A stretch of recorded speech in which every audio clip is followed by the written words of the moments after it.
I am Couch Coop, and let's get started on the top first person and shooter split screen local co-op games. PlayStation 4, PlayStation 5, even Game Pass in here, and this, Quake 2, the remastered version, came out in 1997 originally, is available on the Nintendo Switch. Hallelujah.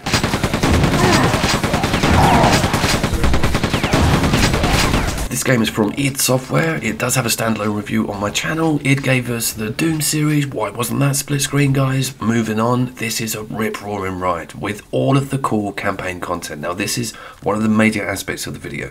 Campaign co-op content, as opposed to PvPs or horde modes, which we're going to get to. There needs to be some division. This is straight down the middle, amazing 2-player content, also 3-player and 4-player, up to 8 LAN, I think, meaning you can all have your own PCs in the same room. Let's go back to 1997.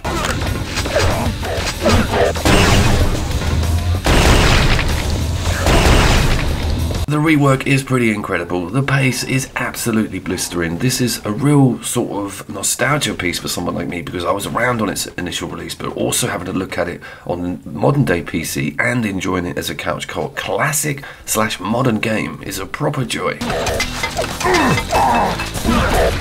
Quake and the Unreal games and a lot of these early first-person shooters very much were the precursor for the modern games that we look at today, and this hasn't lost any of its excitement either. The choice of local co-op campaign content is immense. You've got the Call of the Machine DLC in there, you've got the original Quake 2 game, you've got the N64 version. Please in the comments, someone let me know what this is like on the Switch, and of course it's a must. It's stage 1 for any local co-op campaign first-person shooter lover, Quake 2.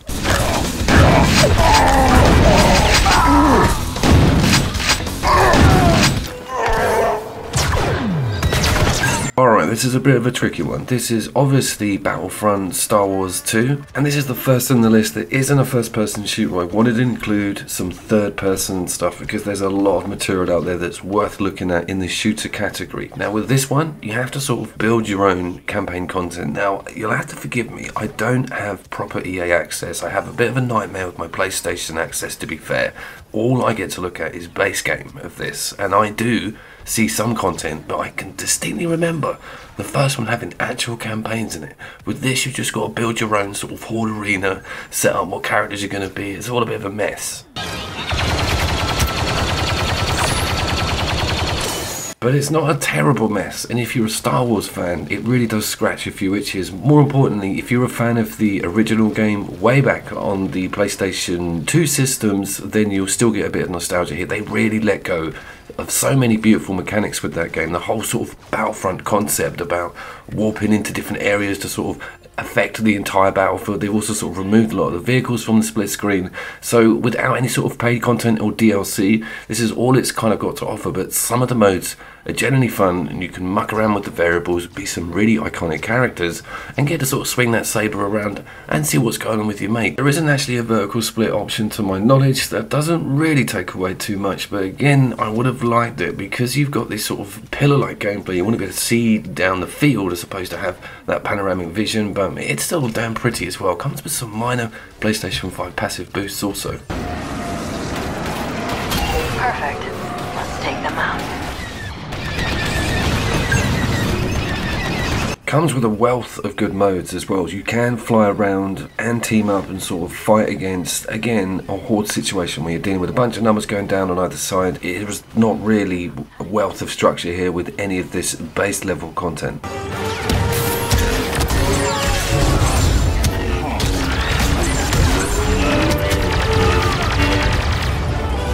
I'm actually starting to remember some tutorial style missions that you had in Battlefront 1 as well, with like a star system, so you could get like a clean pass, and they weren't terrible and they involved flyers. This is an EA game, remember, and I just think we should be thankful that it's not janky and dysfunctional. And of course they released their foot off the microtransaction throttle a bit a couple of years back. It's certainly very cheap at the moment and well worth getting if you want a decent Star Wars based third-person shooter.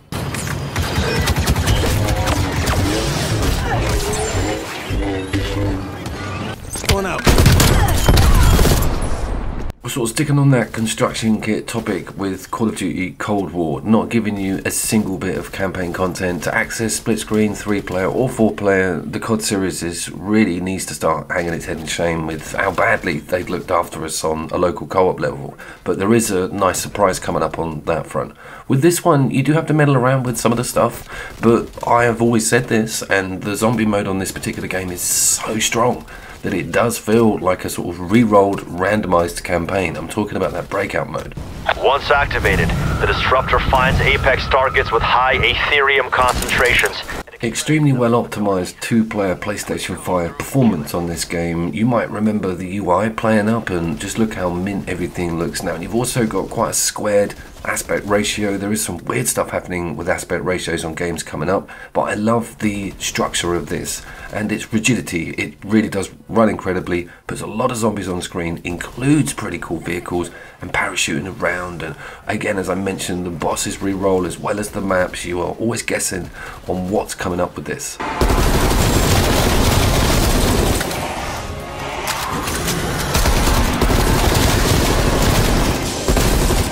Back to the third person now, and this is of course Plants vs Zombies Battle for Neighborville, and we've had a nice Halloween patch, dropped in all that cool new aesthetic in the hub, and I haven't found any meaty content with that, and again, EA might be locked behind something, and this is full of micros and upgrades and just stupid amounts of hours to waste into grinding for a funny looking hat, but it still is hella fun. The series has always been really strong.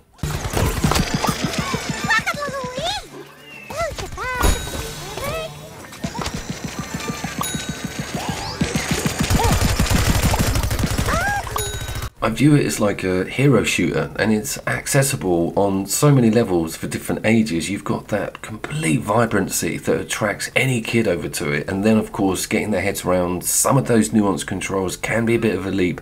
But if you've got like teenagers, they're going to get into this grind a bit, and of course you can't ignore the sounds and noises of some of these characters and the way the weapons work, and switching out and changing over to the zombies is just so much fun with the content. It just doubles the amount of stuff you can do in this map.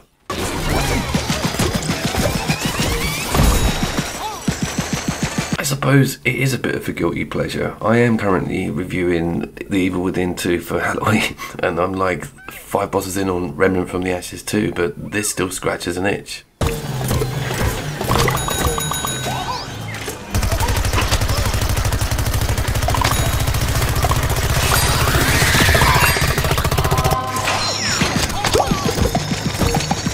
I think it's a combination of that multi-tiered accessibility combined with that quite passive grind if you want it to be on unlocks with ranking up the different characters, having a favourite character both on the zombie and plant side, and enjoying some of this really cool co-op content, including different islands to go to, and with all little like discoverable quests and different characters to talk to. You're kind of be laughing quite a lot as well. There's some good family fun and humour in this game, and you don't often get that in the local co-op shooter category, so it's certainly worth the butchers.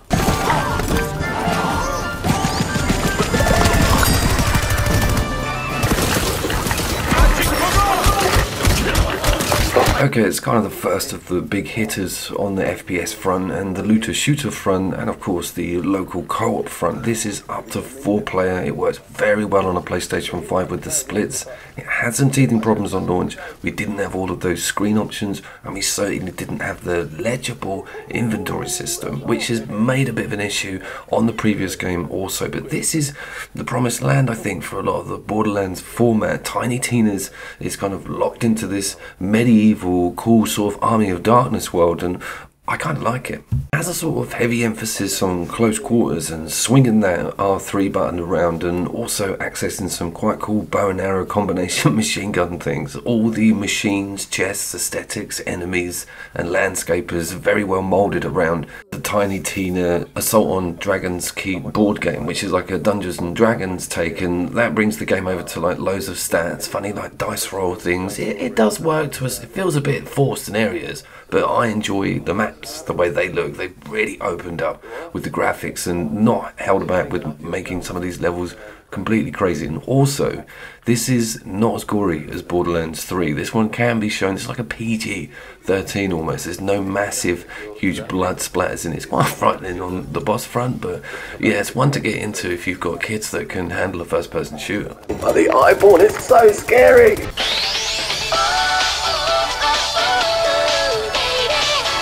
How are our brave EDF soldiers doing today? Just swinging in to say hi is Earth Defense Force Iron Rain, and if you're a regular or a subscriber, hand on heart, right, I'm so sorry. And also, you're looking at almost the same section of level, which I love, because these kaiju are coming over the hill and the buildings dissipate and crumble. There's so many destructive mechanics in this game, you're just left gobsmacked at how well it runs on the 5 and what it throws at you on a massive enemy level. Don't attack them. Spread out and only attack its head and legs. Also really big on the character development, and there's no EA breathing down your neck here. Everybody can have their own profile and start unlocking, spending the money you earn in missions on new weapons and getting your head round how that jetpack works, with it going vertically up or straight forward on the click of a button. Gets you out of trouble, gets you into trouble. It just makes you feel very badass, and seeing it run simultaneously on 2 screens is kind of one of the more pleasurable things about being a local co-op, couch co-op, local gamer. Despite the game's very much tongue-in-cheek B-movie-ness, it is an incredible third-person shooter, offering some quite crazy ballistics on the rocket launchers and some majorly outlandish weapons. You're talking heat seekers, cluster bombs that come out your back. There's so much to open up and enjoy with the dialogue, stuff crumbling underneath your feet. This one will make every local couch co-op campaign lover smile. Send lightning for backup. Roger. Hey, close it. Did you know we only fight in high defense priority level areas? Attention, stupid pacifist monks!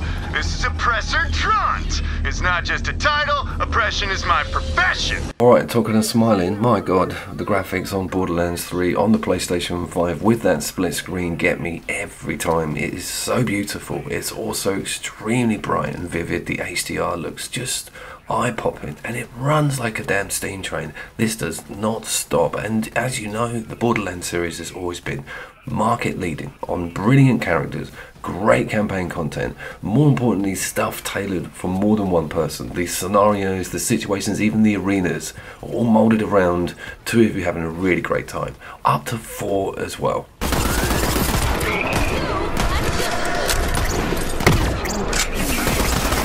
As I have mentioned a few times before, the Borderlands series, and we've got Tiny Tina's as well, is really looking after us local co-op campaign lovers with the looter shooter, first person shooter stuff, and I'm convinced that the sword of Damocles is over all of this, and I really hope good numbers came out on Borderlands 3 and Tiny Tina's on the local co-op playthrough level, because that'll be what Randy will look at when it comes to the new one. I just hope to God they don't do a COD and start sort of gently pulling stuff away. They'll probably just knock it clean on the head. Let's hope not. I'm Tron's personal log. And if any of you statue polishers are listening to this, you're gonna get what's coming to you. Talking of the previous Wonderlands game, why does this pip it? We may have also heard me mention that before. This is full on the gore. This is an adult game with adult language and blood effects and bullet ballistics, ripping off limbs and stuff getting well out of hand. So it's very much something to enjoy with the lads, and it's a totally deliverable piece of media on that front.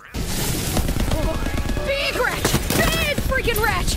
Or the misses. You can enjoy this as a couple. I think it's a very cool game because of that resource aspect, the swapping of weapons and having those conversations about loot and who gets what. It's enjoyable to explore that area. It also has a really funny PvP where you slap the other, whack the other person with the close quarters, and it instigates a little shootout if you want to have the argument out in the open.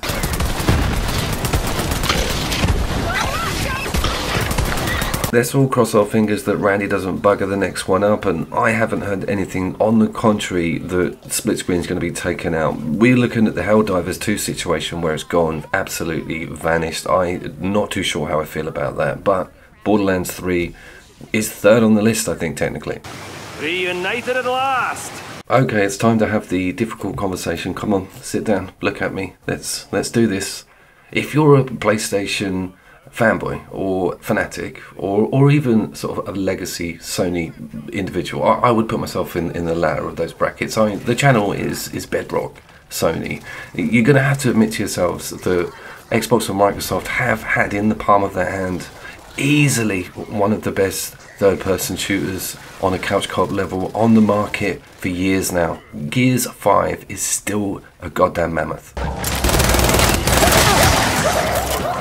It's swinging in at nearly 140 gigabyte. I had Lewis round the other day. We sat down with this. We were gob-smacked at that Hive Busters section. This is completely separate to the campaign, and there's about 16 of them. All beautiful looking maps, all illustrated out, and enemies popping out left, right, and centre. You've got arenas, you've got horde sections, you've got campaign story bits, find a bit of loot. It's incredible. We had to tear ourselves away from it, literally, because there was another game that we had to get done before time up, and this was so difficult to step away from.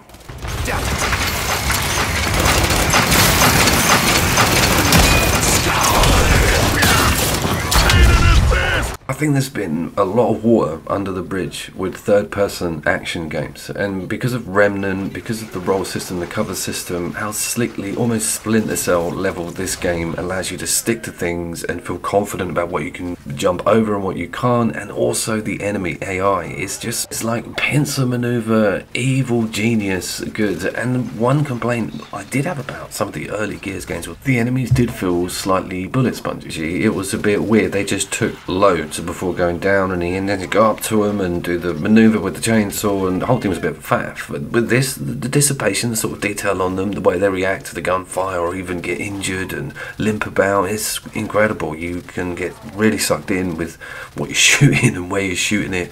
I was so knocked back at how well this game performed as well on the split screen level. Defaults on horizontal, I went over to vertical. I found it so refreshing. It really does run like two games next to each other.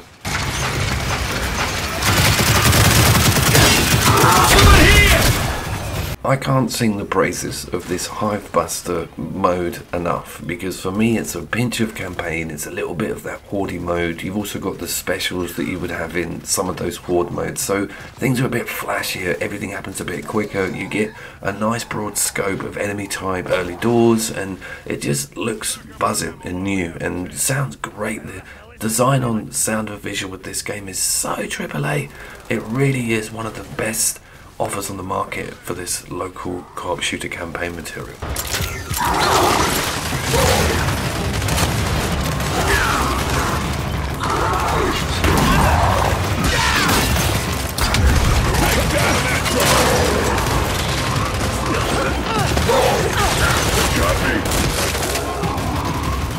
You just can't recreate that buzz it gives you. The way that you can crawl around, extend that crawl time by hammering the A button, the sort of cover and vantage points you can get hold of, and some of the OP weaponry and headshots you get away with. The gore through the roof as well. It's really cool to still see it in a game like this.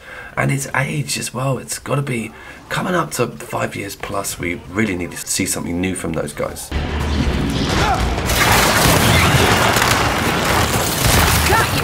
I will talk about that campaign very quickly because it is pretty cool, and you do get the chance to have like your robot Jack around or Bosco, and their story is quite dark. It's got some twists in it. She's a very interesting character. There's not two-dimensional, and if you really want some substance, great, go and have a look at it. But just to get going and get some really cool Gears gameplay, head straight into that Hive Buster.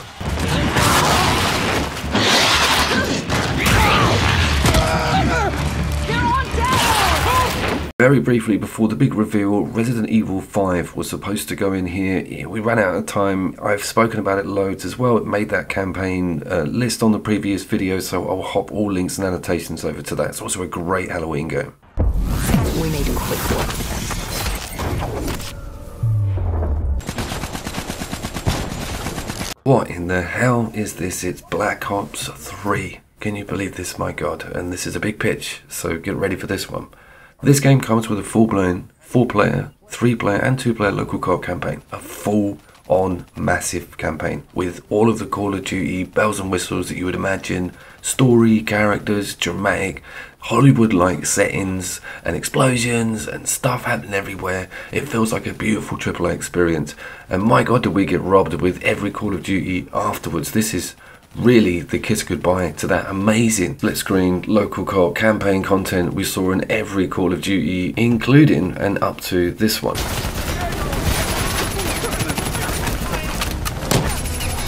This is the Call of Duty that went full on with double jumping and the wall jumping and all of that OP crazy ass shit that ruined the online experience. However, this was from Treyarch, and this had a hell of a strong zombies mode, which we don't even need to go near because there's so much else on that disc.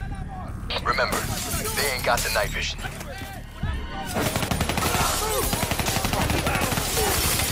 Take it slow. Pick them off.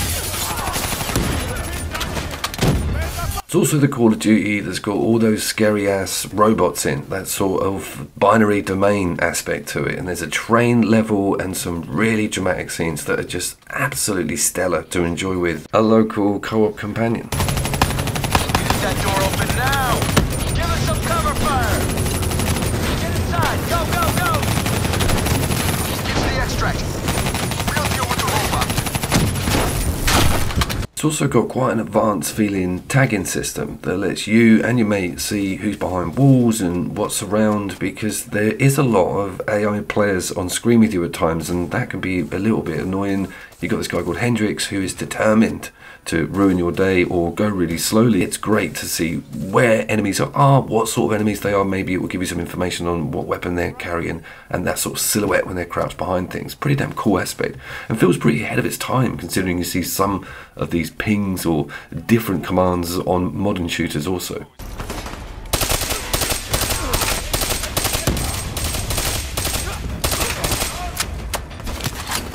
Also, a bit like Gears, there's this huge chunk of additional campaign content. It's under the name of Nightmare. It's not a mode, it's a whole stack of levels that are massive mechs. They have zombies, they have the drops that you would see in the zombie games like the insta-kills, but at the same time you're pushing through an actual structured level. This one's like a cyberpunky street almost. There's different countries and locations to choose from, and you unlock them all on the options it asks you, and I was like, yes.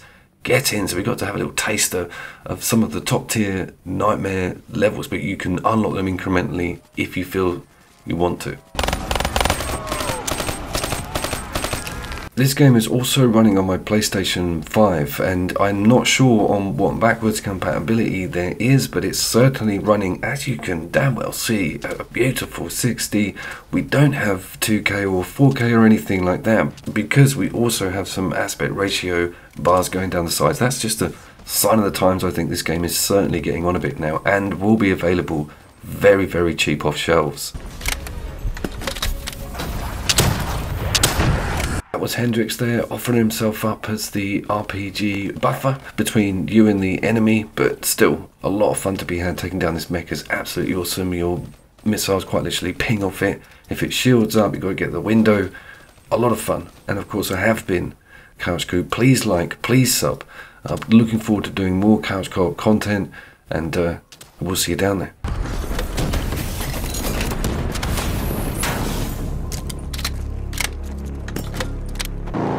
Time to put the game face on, buddies.